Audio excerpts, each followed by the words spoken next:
வானத்தையும் பூமியையும் படைத்த சர்வ வல்லம் உள்ள தேவனை ஸ்தோத்தரிப்புமாக.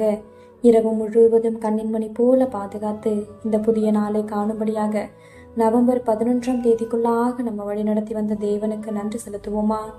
பரிசுத்தமுள்ள எங்கள் நல்ல தகப்பனே, ஸ்தோத்தரிக்கிறோம், துதிக்கிறோம் ராஜா. இந்த காலை நேரத்திலும் உம்மை நோக்கி பார்க்கக்கூடிய கிருபையை கொடுத்ததற்காக நன்றி தகப்பனே. அப்பா, இந்த நாளிலும் உங்களுக்கு பிரியமில்லாத எந்த காரியத்தையும் செய்யாதபடி உங்களுக்கு பிரியமான பிள்ளையாய் வாழ உதவி செய்யுங்கப்பா. இந்த நாளிலும் எங்கள் தேவைகள் எல்லாவற்றையும் அறிந்திருக்கிறீர் ஆண்டவரே. அதன்படி எங்கள் தேவைகளை சந்தித்து நாங்கள் சோர்ந்து போகாதபடி உங்களுடைய வார்த்தை கொண்டு எங்களை குணப்படுத்துவீராக.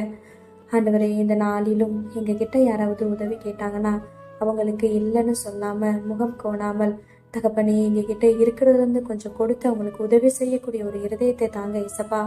நீர் இறக்க குணம் உள்ளவரா இருக்கிறீர் ஆண்டவரே. அப்பா, நாங்களும் மற்றவர்களுக்கு இறங்கும்படியான ஒரு இருதயத்தை கொடுத்து எங்களை வழி நடத்துவீராக. உண்மை போல எல்லாரையும் நேசிக்கவும் எல்லாரிடத்திலும் தாழ்மையாய் நடந்து கொள்ளவும் நீர் கற்றுத்தாரும்.